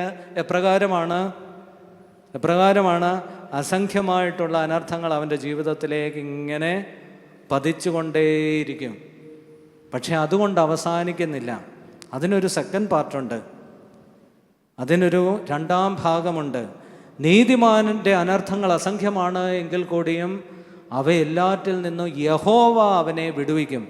യഹോവയെ മുറുകെ പിടിച്ചു കഴിഞ്ഞാൽ വിടുവിക്കുവാൻ തക്കവണ്ണം അവനോടൊപ്പം യഹോവ ഉണ്ട് എന്നുള്ളതാണ്. ആരോടൊപ്പമാ? നീതിമാനോടൊപ്പം. ഈ അനർത്ഥം അനുഭവിക്കുന്നവനോടൊപ്പം ദൈവമുണ്ട് എന്നുള്ളതാണ്. അതുകൊണ്ട് തന്നെ വിരുദ്ധത്തിൻ്റെ കെണിയിൽ നിന്നും, വ്യർത്ഥ സംസാരത്തിൽ നിന്നും, രാത്രിയിലെ ഭയത്തിൽ നിന്നും, പകൽ പറക്കുന്ന അസ്ത്രത്തിൽ നിന്നും, കാറ്റിൽ നിന്നും, മഹാമാരിയിൽ നിന്നും ദൈവം സംരക്ഷിക്കും. 46-ാം സങ്കീർത്തനം 1 മുതൽ 3 വരെയുള്ള വേദഭാഗത്ത് പറയുന്നത് പോലെ, കോരഹ് പുത്രന്മാരെ പോലെ നമുക്കും പറയുവാൻ കഴിയണം, ദൈവം സങ്കേതവും ബലവും ആകുന്നു. കഷ്ടങ്ങളിൽ അവൻ ഏറ്റവും അടുത്ത തുണയായിരിക്കുന്നു. അതുകൊണ്ട് ഭൂമി മാറിപ്പോയാലും പർവ്വതങ്ങൾ കുലുങ്ങി സമുദ്രമധ്യേ വീണാലും ഞാൻ വിശ്വസിച്ച് ഉറപ്പിച്ച് എന്നോടൊപ്പം ഏതു പ്രതിസന്ധിയിലും എന്നോടൊപ്പം നിൽക്കുമെന്ന് ഞാൻ കരുതിയതായിട്ടുള്ള ആളുകൾ മാറിപ്പോയാലും മാറാതെ നിൽക്കുന്ന ഒരുവൻ എനിക്കുണ്ട്. ഭൂമി കുലുങ്ങിപ്പോകട്ടെ, പർവ്വതങ്ങൾ കുലുങ്ങി സമുദ്രമധ്യേ വീഴട്ടെ, ഒരുപക്ഷെ എന്നെ തകർക്കുവാൻ തക്കവണ്ണം എൻ്റെ ജീവിതത്തിലേക്ക് രോഗങ്ങൾ, ഭാരങ്ങൾ, പ്രയാസങ്ങൾ, പരീക്ഷണങ്ങൾ വരട്ടെ, ഒരുപക്ഷെ ഞാൻ എന്നേക്കാൾ ഉപരിയായി വിശ്വസിക്കുകയും ആശ്രയിക്കുകയും ചെയ്തതായിട്ടുള്ള മനുഷ്യർ എന്നെ വിട്ടു മാറിയാലും എനിക്ക് പേടിക്കേണ്ടതില്ല. ഊരിൽ താഴ്വരയിൽ കൂടി നടന്നാലും ഒരു അനർത്ഥവും ഭയക്കേണ്ട ആവശ്യമില്ല. കാരണം അവൻ എന്നോടുകൂടെ ഉണ്ട് എന്നുള്ളതാണ്. നമുക്കൊക്കെയും പരിചിതമായിട്ടുള്ള ഒന്നാണ്. ഇരുട്ടുള്ള സമയത്ത് കുഞ്ഞുങ്ങൾ, പ്രത്യേകിച്ചും തീരെ കുഞ്ഞുങ്ങൾ, ഇരുട്ടുള്ള മുറിയിലേക്ക് പോകുവാൻ തക്കവണ്ണം ഒന്ന് പേടിക്കും. അവർ പോവുകയില്ല, അവർക്ക് ഭയമാണ്. പക്ഷേ അവരുടെ അപ്പനോ അമ്മയോ അവരോടൊപ്പം ഉണ്ട് എങ്കിൽ അവർ പോകില്ലേ? ആ ഇരുട്ട് പോകുന്നുണ്ടോ അവിടെ നിന്നും? അപ്പനുണ്ട് എന്നോ കരുതിക്കൊണ്ടായി മുറിയിലെ ഇരുട്ട് പോകുന്നുണ്ടോ? പക്ഷേ ആ കുഞ്ഞിൻ്റെ ഉള്ളിൽ വലിയൊരു വെളിച്ചമുണ്ട്. എന്ത് വെളിച്ചമാണെന്നറിയാമോ? ഏതിരുട്ടുണ്ട് എങ്കിലും, ഏത് പ്രയാസമുണ്ട് എങ്കിൽ കൂടിയും എൻ്റെ കൈക്ക് പിടിക്കുവാനും എന്നോടൊപ്പം ഒരു വലിയ വെളിച്ചമായിട്ട് എൻ്റെ അപ്പൻ, എൻ്റെ അമ്മ എന്നോടൊപ്പം ഉണ്ട് എന്നുള്ള ഒരു വലിയ വെളിച്ചം ഉള്ളിൽ ഉണ്ട് എന്നുള്ളതാണ്. പുറത്തുള്ള ഇരുട്ടിനേക്കാൾ ഉള്ളിലുള്ള വെളിച്ചം നമ്മുടെ ജീവിതത്തെ മുന്നോട്ട് നയിക്കുവാൻ കഴിയുമ്പോൾ ദൈവത്തിൻ്റെ അനുഗ്രഹം ഒരു കോട്ട കണക്കെ നമ്മോടൊപ്പം ഉണ്ടായിരിക്കും എന്നുള്ളതാണ്. രണ്ടാമതായിട്ട് പറയുകയാണ്, നീ നിന്നെ തന്നെ ശക്തീകരിക്കണം. സംഹാരകൻ നിനക്കെതിരെ കയറി വരികയാണ്. നീ നിന്നെ തന്നെ ശക്തീകരിക്കുവാൻ തക്കവണ്ണം വഴി സൂക്ഷിച്ച് നോക്കുക. ജീവിതയാത്രയിൽ നമ്മൾ ധാരാളം വഴികൾ കണ്ടിട്ടുണ്ട്, കണ്ടുമുട്ടാറുണ്ട്. ചില വഴികൾ നമ്മുടെ ജീവിതത്തെ നിർണ്ണയിക്കുന്നതിന്, ജീവിതത്തിൻ്റെ ഗതി നിർണ്ണയിക്കുന്നതിന് ഏറ്റവും പ്രധാനപ്പെട്ട ഒന്നാണ്. ലക്ഷ്യത്തിലെത്തിച്ചേരുവാൻ ശരിയായിട്ടുള്ള വഴി തിരഞ്ഞെടുക്കേണ്ടത് ഏറെ ആവശ്യമാണ്. പക്ഷേ തെറ്റായിട്ടുള്ള വഴി ലക്ഷ്യത്തിൽ നിന്നും നമ്മെ അകറ്റിക്കളയും എന്നുള്ളതാണ്. നമുക്കൊക്കെയും പരിചിതമായിട്ടുള്ള സങ്കീർത്തനമാണ്, കുഞ്ഞുങ്ങൾക്ക് പോലും അറിയാം. 1-ാം സങ്കീർത്തനം, ദുഷ്ടന്മാരുടെ ആലോചന പ്രകാരം നടക്കാതെയും പാപികളുടെ വഴിയിൽ നിൽക്കാതെയും പരിഹാസികളുടെ ഇരിപ്പിടത്തിൽ ഇരിക്കാതെയും. ദുഷ്ടന്മാരുടെ വഴിയിൽ നടന്നാൽ എന്താ സംഭവിക്കുക? ദുഷ്ടന്മാരുടെ ആലോചന പ്രകാരം നടന്നാൽ ഈ ദുഷ്ടനേക്കാൾ വലിയ ദുഷ്ടനായിട്ട്, മഹാദുഷ്ടനായിട്ട് മാറും എന്നുള്ളതാണ്. കാരണം ആ ആലോചന ദുഷ്ടത നിറഞ്ഞ ആലോചനയാണ്. ഈ ദുഷ്ടനേക്കാൾ വലിയ ദുഷ്ടനായിട്ട്, മഹാദുഷ്ടനായിട്ട് മാറും എന്നുള്ളതാണ് അവിടെയുള്ള ഒരേ ഒരു സാധ്യത. രക്ഷപ്പെടാൻ ഒരു സാധ്യതയുമില്ല, അതേസമയം തന്നെ ഇല്ലാതാകാനുള്ള എല്ലാ സാധ്യതയും ഉണ്ട് എന്നുള്ളതാണ്. പാപികളുടെ വഴിയിൽ നിന്നാൽ എന്താ വിഷയം? പാപികളുടെ വഴി എന്നുള്ളത് പാപത്തിൻ്റെ വഴിയാണ്. പാപികളുടെ വഴി പാപത്തിൻ്റെ വഴിയാണ്. ആ വഴിയിൽ നിന്നാൽ ഈ പാപിയേക്കാൾ വലിയ പാപിയായിട്ട് മാറും. അതായത് ഈ പാപിയേക്കാൾ വലിയ മഹാപാപിയായിട്ട് ഈ വഴി നിൽക്കുന്നവനായിത്തീരും എന്നുള്ളതാണ്. പരിഹാസികളുടെ ഇരിപ്പിടത്തിൽ ഇരിക്കരുത്. നിങ്ങൾ സാധാരണഗതിയിൽ ആരാധന അല്ലെങ്കിൽ കൗതാശികമായിട്ടുള്ള കാര്യങ്ങളല്ലാത്ത സമയത്ത് അച്ഛന്മാരൊക്കെയും വെള്ളവേഷം, വെള്ളക്കുപ്പായം ഇട്ടുകൊണ്ടാണ് നടക്കുന്നത്. ഒരു കസേര കിട്ടി എന്ന് പറഞ്ഞുകൊണ്ട് ചാടിക്കയറി ഇരിക്കത്തില്ല. കാരണം എന്താ? ഞാൻ സാധാരണ പ്രസംഗിക്കുന്ന ഇടങ്ങളിലൊക്കെയും പറയുന്ന ഒരു ഉദാഹരണമാണ്. ഇപ്പം ലഭിച്ചതായിട്ടുള്ള ഇരിപ്പിടം ഒരുപക്ഷെ അതിൽ പൊടിയുണ്ട് എന്ന് നമുക്ക് തോന്നിയാൽ വിരലും കൊണ്ട് ഇങ്ങനൊരു 2 വര വരച്ചു നോക്കും. പൊടിയുണ്ട് എന്ന് തോന്നിയാൽ ആ ഇരിപ്പിടത്തിൽ ഇരിക്കുന്നതിന് മുമ്പായിട്ട് ഒന്ന് വിരലും കൊണ്ട് ഇങ്ങനെ ഒന്ന് വരച്ചു നോക്കും. ഈ വര തെളിഞ്ഞാൽ മനസ്സിൽ ഉറപ്പിക്കും. എന്താ ഉറപ്പിക്കുക? ഇരിക്കാമെന്നാണോ? വര എത്രത്തോളം തെളിയുന്നോ അത്രത്തോളം അതിൽ പൊടിയുണ്ട് എന്നാണ് അർത്ഥം. ഇരുന്ന് കഴിഞ്ഞാൽ ആ പൊടി എവിടെയാകും? നമ്മുടെ കുപ്പായത്തിലും നമ്മുടെ ഉടുപ്പിലും ആകും എന്നുള്ളതാണ്.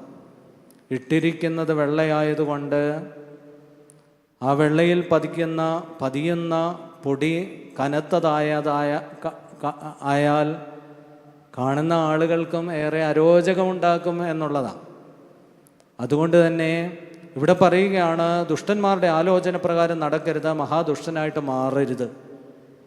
പാപികളുടെ വഴിയിൽ നിൽക്കരുത്, മഹാപാപിയായിട്ട് മാറാനുള്ള സാധ്യത മുമ്പിലുണ്ട്. പരിഹാസികളുടെ ഇരിപ്പിടത്തിൽ ഇരിക്കരുത്. കാരണം പരിഹാസികളുടെ ഇരിപ്പിടം പരിഹാസത്തിൻ്റെ ഇരിപ്പിടമാണ്. അതിലിരിക്കുന്നവൻ പരിഹാസിയായിട്ട് മാറും എന്നുള്ളതാണ്. നമ്മുടെ ജീവിതത്തിൻ്റെ യാത്രയിൽ പല വഴികൾ നമ്മുടെ മുമ്പിൽ ഉണ്ടായിരിക്കാം. പലപ്പോഴും നമ്മളൊക്കെയും ചിന്തിക്കുന്നത് ധരിക്കുന്നതായിട്ടുള്ള വസ്ത്രം നമുക്ക് ചില മഹത്വങ്ങളൊക്കെ നൽകാറുണ്ട്. നമ്മൾ ഇരിക്കുന്നതായിട്ടുള്ള ഇരിപ്പിടങ്ങൾ ചില മഹത്വമൊക്കെ നമുക്ക് നൽകാറുണ്ട്. എന്നാൽ ധരിക്കുന്ന വസ്ത്രവും ഇരിക്കുന്ന ഇരിപ്പിടവും തിരഞ്ഞെടുക്കുന്ന വഴിയും നൈമിഷികമായിട്ടുള്ള ചില നേട്ടങ്ങളൊക്കെ നമുക്ക് സമ്മാനിച്ചേക്കാം. പക്ഷേ തിരഞ്ഞെടുക്കുന്ന വഴിയേക്കാൾ, ധരിക്കുന്നതായ വസ്ത്രത്തേക്കാൾ നമ്മെ അലങ്കരിക്കേണ്ടത് നാം അവയെ അലങ്കരിക്കുമ്പോഴാണ് അതിന് മഹത്വമുണ്ടാകുന്നത്. ചില സ്ഥാനങ്ങൾ ആ സ്ഥാനം അലങ്കരിക്കുന്നു എന്ന് നമ്മൾ പറയാറുണ്ട്. ആ സ്ഥാനത്തിനുള്ള അലങ്കാരത്തേക്കാൾ ആ സ്ഥാനത്തിരിക്കുന്ന ആൾ ആ സ്ഥാനത്തെ അലങ്കരിക്കണം എന്നുള്ളതാണ്. ധരിക്കുന്ന വസ്ത്രത്തേക്കാൾ ഉപരിയായിട്ട് നമ്മൾ ക്രിസ്തുവിനെ ധരിക്കണം എന്നുള്ളതാണ്.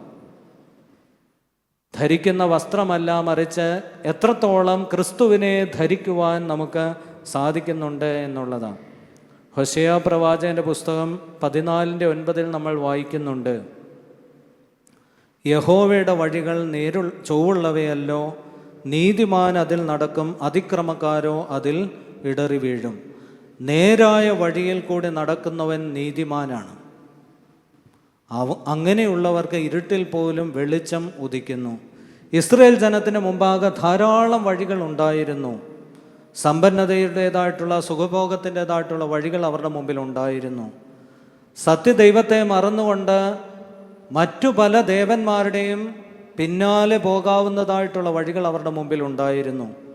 എന്നാൽ ന്യായപ്രമാണവും ദേവാലയവും നൽകുന്നതായിട്ടുള്ള സുരക്ഷിതത്വത്തിൻ്റെയും ദൈവകൃപയുടെയും വഴി അവരുടെ മുമ്പിൽ ഉണ്ടായിരുന്നു. അവരുടെ ജീവിതത്തിൻ്റെ പ്രവാസത്തിലായിരുന്നപ്പോൾ ഈ നേരായിട്ടുള്ള നല്ല വഴിയൊക്കെ ഉപേക്ഷിച്ചുകൊണ്ട് പോയവരുണ്ട്.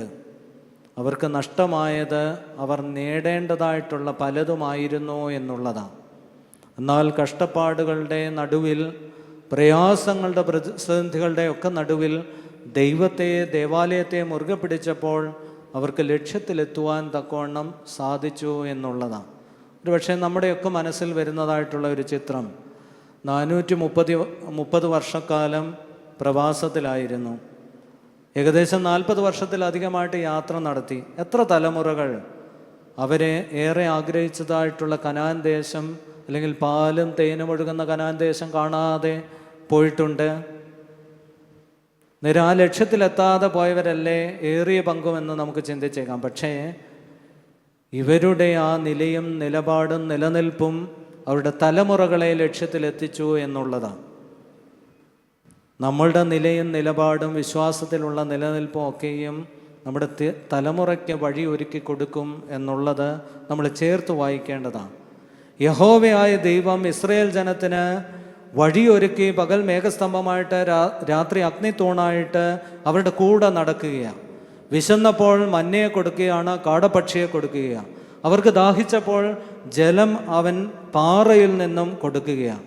പക്ഷേ അവർ ആഗ്രഹിക്കുന്നത് ചിലപ്പോൾ കിട്ടാതെ വരുമ്പോൾ അവനെതിരെ, മോശയ്ക്കെതിരെ, അഹറോനെതിരെ പെറുപെറുത്തുകൊണ്ട് അവർ ചില സമയത്തെങ്കിലും വാടിപ്പോകുന്നതായിട്ടും തളർന്നു പോകുന്നതായിട്ടും നിരാശയിൽ പോകുന്നതായിട്ടും നമുക്ക് കാണുവാൻ കഴിയും. നമ്മുടെയൊക്കെ ജീവിതത്തിൽ നമ്മളൊക്കെയും ദൈവമക്കളെന്ന് അഭിമാനിക്കുമ്പോൾ, ക്രിസ്തുവിനെ മാമോദീസായിൽ കൂടി കൗദാശികമായിട്ടുള്ള ജീവിതത്തിൽ കൂടി ധരിച്ചവർ എന്ന് അഭിമാനിക്കുമ്പോൾ, ജീവിതത്തിൽ വരുന്നതായിട്ടുള്ള ചില പ്രയാസങ്ങൾ, പ്രതിസന്ധികൾ, രോഗങ്ങൾ നമ്മളെ നിരാശയിലേക്ക് കൊണ്ടുചെന്ന് എത്തിച്ചേക്കാം. ഒരുപക്ഷെ പല ഓപ്ഷനുകളും ചോയ്സുകളും നമ്മുടെ മുമ്പിൽ ഉണ്ടായെന്നും ഇരിക്കും. ഡിസേൺമെൻറ്റ് എന്നുള്ള ഒരു വാക്ക് ഒരുപക്ഷെ ഏറിയ പങ്കും ആളുകൾ കേട്ടിട്ടുള്ള ഒന്നാകാം. ഡിസേൺമെൻറ്റ്, വിവേചിച്ചറിയുവാനുള്ള ഒരു കഴിവിനെയാണ് ഡിസേൺമെൻറ്റ് എന്നുള്ളത് കൊണ്ട് ഉദ്ദേശിക്കുന്നത്. What is right, what is wrong എന്നുള്ളതാണ്. നമ്മുടെ ജീവിതത്തിൻ്റെ മുമ്പിൽ ഈ പള്ളിയിലേക്ക് വരാൻ നേരത്തെ തന്നെ നിങ്ങൾക്ക് മുമ്പിൽ എത്ര വഴികളുണ്ടായിരുന്നു? നിങ്ങൾ തിരഞ്ഞെടുത്തതായിട്ടുള്ള വഴി ഇവിടെ വേഗത്തിൽ എത്തിച്ചേരുവാനും ഏറ്റവും എളുപ്പമുള്ളതും നല്ലതുമായിട്ടുള്ള വഴി ആയിരുന്നു എന്നുള്ളതാണ്. പക്ഷേ നമ്മുടെ ജീവിതത്തിൻ്റെ അവസരങ്ങളിലൊക്കെയും നമ്മുടെ കാഴ്ച കൊണ്ട് നമ്മൾ കാണുന്നതായിട്ടുള്ള വഴികൾ അതിൻ്റെ ലക്ഷ്യത്തിലേക്ക് ചെല്ലുമ്പോൾ അത്ര സുന്ദരമായിരിക്കണം എന്ന് നിർബന്ധമില്ല. നമ്മൾ കാണുന്നതായിട്ടുള്ള ഫലങ്ങൾ കാഴ്ചയ്ക്ക് ഭംഗിയുള്ളതായിരിക്കാം, പക്ഷേ അത് കഴിച്ചു കഴിഞ്ഞാൽ അത്ര രുചികരമാകണം എന്ന് നിർബന്ധമില്ല. അതുകൊണ്ട് തന്നെ വഴിയും സത്യവും ജീവനുമാകുന്നു എന്ന് പറഞ്ഞവൻ നമ്മോട് ആഹ്വാനം ചെയ്യുന്നത് അവൻ തിരഞ്ഞെടുത്ത വഴി നാമും തിരഞ്ഞെടുക്കുക എന്നുള്ളതാണ്.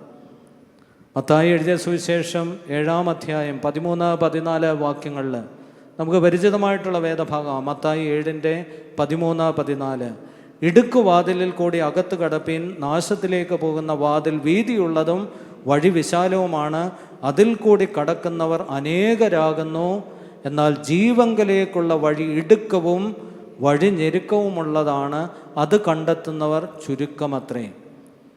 ഒരുപാട് ആളുകൾ യാത്ര ചെയ്യുന്ന വിശാലമായിട്ടുള്ള വഴി വേണോ, അതോ അധികം പേർ യാത്ര ചെയ്യാത്ത ജീവങ്കലേക്കുള്ള വഴി വേണോ എന്നുള്ളതാണ് നമുക്ക് മുമ്പിലുള്ള ചോദ്യം. നമുക്ക് മുമ്പിൽ 2 വഴികളാണുള്ളത്. ഒന്ന് ഇടുക്കുവാതിലിൽ കൂടിയുള്ള വഴിയാണ്. അത് ഇടുക്കമുള്ളതാണ്, അതിൻ്റെ വഴി ഞെരുക്കമുള്ളതാണ്. പക്ഷേ അതിൻ്റെ പ്രത്യേകത അത് ജീവങ്കിലേക്ക്, നിത്യജീവനിലേക്ക് നമ്മെ നയിക്കുന്ന വഴിയാണ്. എന്നാൽ നമ്മുടെ മുമ്പിൽ മറ്റൊരു വഴിയുണ്ട്. അതിൻ്റെ വാതിൽ വീതിയുള്ളതാണ്, വഴി വിശാലമാണ്, അതിൽ കൂടി ഒരുപാട് ആളുകൾ യാത്ര ചെയ്യുന്നു. ഒരുപാട് ആളുകൾ പലപ്പോഴും പറയാറുണ്ട്, പലപ്പോഴും നമ്മളൊക്കെയും നീതീകരിക്കുന്നത് ഇപ്രകാരമാണ്: എല്ലാവരും അങ്ങനെയല്ലേ ചെയ്യുന്നത് എന്നുള്ളത്. എല്ലാവരും അങ്ങനെ ചെയ്യുന്നു എന്നുള്ളത് നമുക്ക് എന്തും ചെയ്യുവാനുള്ള മാനദണ്ഡമാണോ? എല്ലാവരും ചെയ്യുന്നത് ചെയ്യണം എന്ന് നിർബന്ധമില്ല. എല്ലാവരും ചെയ്യുന്നത് ചെയ്താൽ കുറേ കാലം ഈ ലോകത്തിൽ ജീവിച്ച് മൺമറഞ്ഞ് നമ്മുടെ ഓർമ്മകൾ പോലും ഇല്ലാതായി പോകും എന്നുള്ളതാണ്. കാലികമായിട്ടുള്ള ജീർണതകൾ 122 വർഷത്തിന് മുമ്പും പരുമല തിരുമേനിക്ക് നേരിടേണ്ടതായിട്ട് വന്നിട്ടുണ്ട്. എല്ലാവരും യാത്ര ചെയ്ത വഴിയിൽ കൂടി യാത്ര ചെയ്തിരുന്നു എങ്കിൽ ആരും ഓർക്കപ്പെടാത്ത ഒരു സാധാരണ വ്യക്തിയായിട്ട് പരുമല തിരുമേനി മാറിയേക്കാം എന്നുള്ളതാണ്.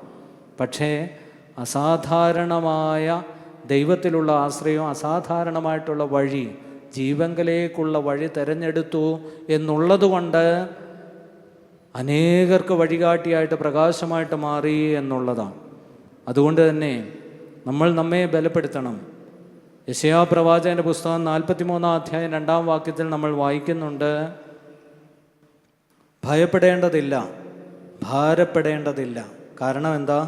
യെശയ്യാവ് 43:2, നീ വെള്ളത്തിൽ കൂടി കടക്കുമ്പോൾ ഞാൻ നിന്നോടുകൂടെ ഇരിക്കും, നീ നദികളിൽ കൂടി കടക്കുമ്പോൾ അവ നിൻ്റെ മീതെ കവിയുകയില്ല, നീ തീയിൽ കൂടി കടന്നാൽ വെന്തു പോകുകയില്ല, അഗ്നിജ്വാല നിന്നെ ദഹിപ്പിക്കുകയും ഇല്ല.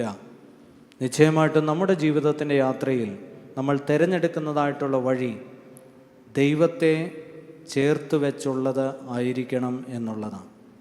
നമ്മളൊക്കെയും നടന്നു പോകാൻ നേരത്ത് ചില കല്ലുകളൊക്കെ കാണാറുണ്ട്. നല്ല രീതിയിൽ ആകൃതിയുള്ളത്, ഷേപ്പുള്ളതായിട്ടുള്ള കല്ലുകൾ. ഒരുപക്ഷെ അത് എടുക്കാൻ പറ്റുന്ന കല്ലാണെങ്കിൽ നമ്മളൊക്കെ സൂക്ഷിച്ച് വീട്ടിൽ പോവുകയും ചെയ്യാറുണ്ട്. കല്ലിൻ്റെ സൗന്ദര്യം പൂർണ്ണമാകുന്നത് അത് ഏറെ ദൂരം വെള്ളത്തിൽ കൂടി ഒഴുകി ഒഴുകി രൂപപ്പെട്ട് പരുവപ്പെടുമ്പോഴാണ്. ഇങ്ങനെ ഒഴുകി ഒഴുകി അതിൻ്റെ വക്കും മൂലയും എല്ലാം ഇല്ലാതെയായി അതിന് നല്ലൊരു മനോഹാരിത്വം കയറി വരികയാണ്.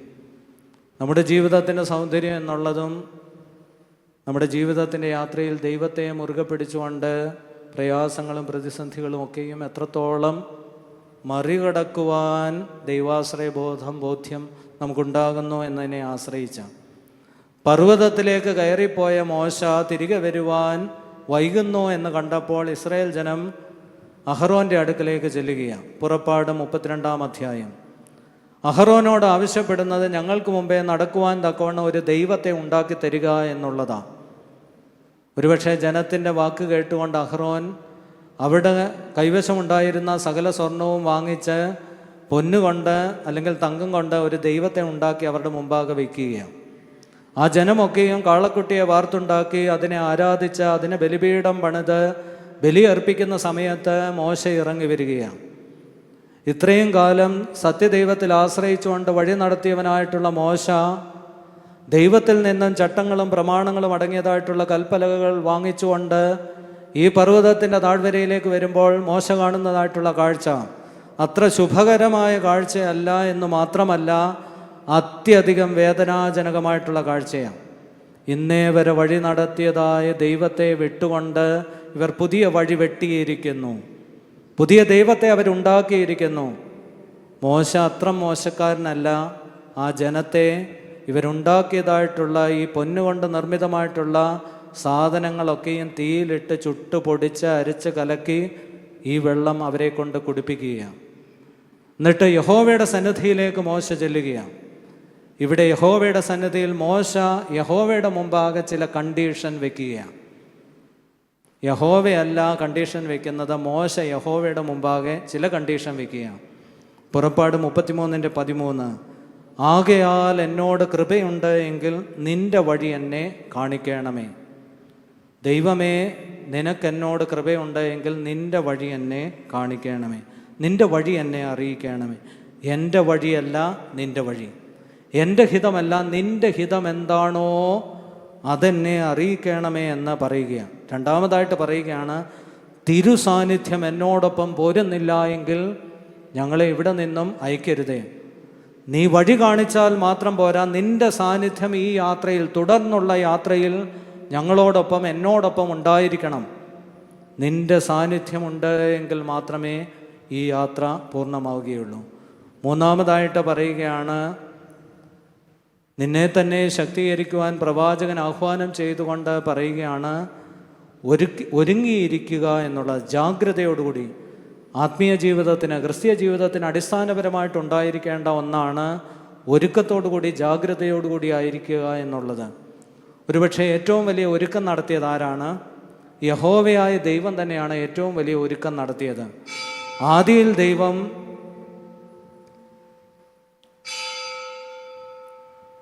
ആകാശവും ഭൂമിയും സൃഷ്ടിച്ചുകൊണ്ട് സകല ചരാചരങ്ങളെയും സൃഷ്ടിക്കുക, സൃഷ്ടിയുടെ മകുടമായിട്ട് മനുഷ്യനെ നിർമ്മിക്കുകയാണ്.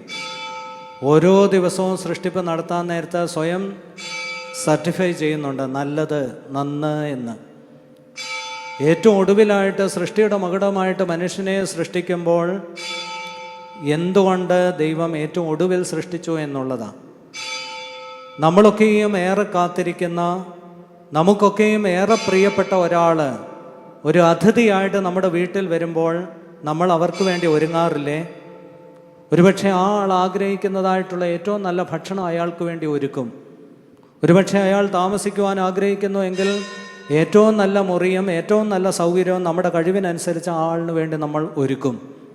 ഇവിടെ യഹോവയായ ദൈവം സകലതും ഒരുക്കിയിട്ട് താൻ ഏറെ സ്നേഹിക്കുന്ന ഒരാളിനെ അല്ലെങ്കിൽ മനുഷ്യനെ അതിഥിയായിട്ട് ഈ പറുദീസയിലേക്ക് ആക്കി വെക്കിയിരിക്കുകയാണ്. ദൈവം നമുക്കായിട്ട് ഒരുങ്ങുകയാണ്. പാപത്തിലേക്ക് നിബന്ധിച്ചപ്പോൾ അതിൽ നിന്നും വീണ്ടെടുക്കുവാൻ തക്കവണ്ണം ദൈവം തന്നെ ഒരുങ്ങുകയാണ്. എപ്രകാരമാണ്? ഒരു ശിശുവിനെ പോലെ സ്വയം താണ് മനുഷ്യനായിട്ട് മനുഷ്യരുടെ ഇടയിൽ കൂടാരമടിച്ച് പാർക്കുകയാണ്. പാപമൊഴികെ സകലത്തിലും മനുഷ്യന് സദൃശ്യമായിട്ട് തീരുകയാണ്. മനുഷ്യനോട് താതാത്മ്യം പ്രാപിച്ചുകൊണ്ട് മനുഷ്യരുടെ ഇടയിൽ പാർക്കുകയാണ്. മനുഷ്യനെ പോലെ ചിരിക്കുക, മനുഷ്യനെ പോലെ കരയുകയാണ്, മനുഷ്യനെ പോലെ എല്ലാവിധമായിട്ടുള്ള അവസ്ഥയിൽ കൂടിയും കടന്നു പോവുകയാണ്. എന്തിനു വേണ്ടിയാ? നമുക്ക് വേണ്ടി ദൈവം നടത്തുന്നതായിട്ടുള്ള ഒരുക്കമാണ്. പലപ്പോഴും നമ്മുടെയൊക്കെ ജീവിതത്തിൽ ദൈവത്തിനായിട്ട് ഒരുങ്ങുവാൻ, ദൈവം നമുക്ക് വേണ്ടി ഒരുങ്ങുമ്പോൾ ദൈവത്തിനായിട്ട് ഒരുങ്ങുവാൻ നമുക്ക് സാധിക്കുന്നുണ്ടോ എന്നുള്ളതാണ്. ഒരുപക്ഷെ ഒരേ ജോലിയും ഒരേ ജീവിത സാഹചര്യങ്ങളാണ് എങ്കിൽ കൂടിയും എല്ലാവരും തിരഞ്ഞെടുക്കപ്പെടണം എന്ന് നിർബന്ധമില്ല. നമുക്ക് പരിചിതമായിട്ടുള്ള ഒരു വേദഭാഗമാണ് മത്തായി എഴുതിയ സുവിശേഷം 24-ാം അധ്യായം 40-41 വാക്യങ്ങൾ. 2 പേർ വയലിലിരിക്കും, ഒരുത്തനെ കൈക്കൊള്ളും, മറ്റവനെ ഉപേക്ഷിക്കും. 2 പേർ ഒരു തിരികല്ലിൽ പൊടിച്ചുകൊണ്ടിരിക്കും, ഒരുത്തിയെ കൈക്കൊള്ളും, മറ്റവളെ ഉപേക്ഷിക്കും.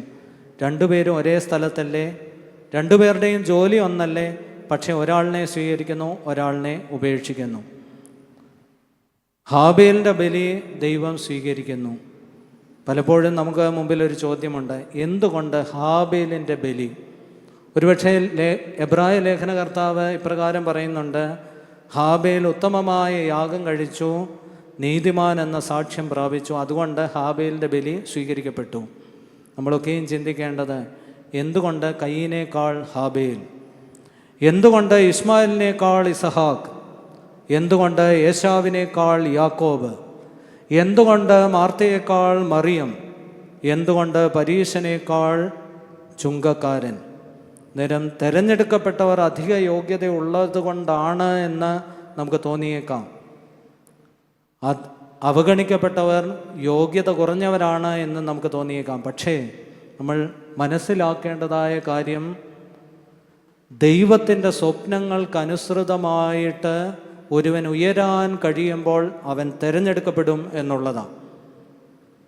മനുഷ്യൻ്റെ സ്വപ്നങ്ങൾക്കനുസൃതമായിട്ടല്ല, ദൈവത്തിൻ്റെ സ്വപ്നങ്ങൾക്കനുസൃതമായിട്ട് ഒരു മനുഷ്യൻ അവൻ്റെ ജീവിതത്തെ ഉയർത്തുവാൻ കഴിയണം. നമ്മളൊക്കെയും ചോദനകളുടെ അടിസ്ഥാനത്തിൽ ജീവിക്കുമ്പോൾ ചോദനകളല്ല, ആലോചനകളാണ്.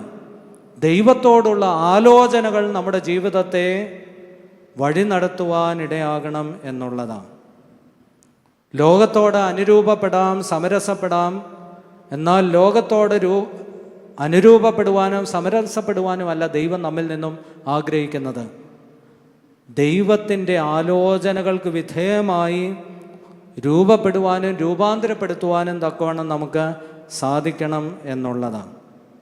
പരിശുദ്ധനായ പൗലോസ്ലീഹ റോമർ 7:23 പറയുന്നത് പോലെ, എൻ്റെ ബുദ്ധിയുടെ പ്രമാണത്തോട് പോരാടുന്ന വേറൊരു പ്രമാണം എൻ്റെ അവയവങ്ങളിൽ കാണുന്നു.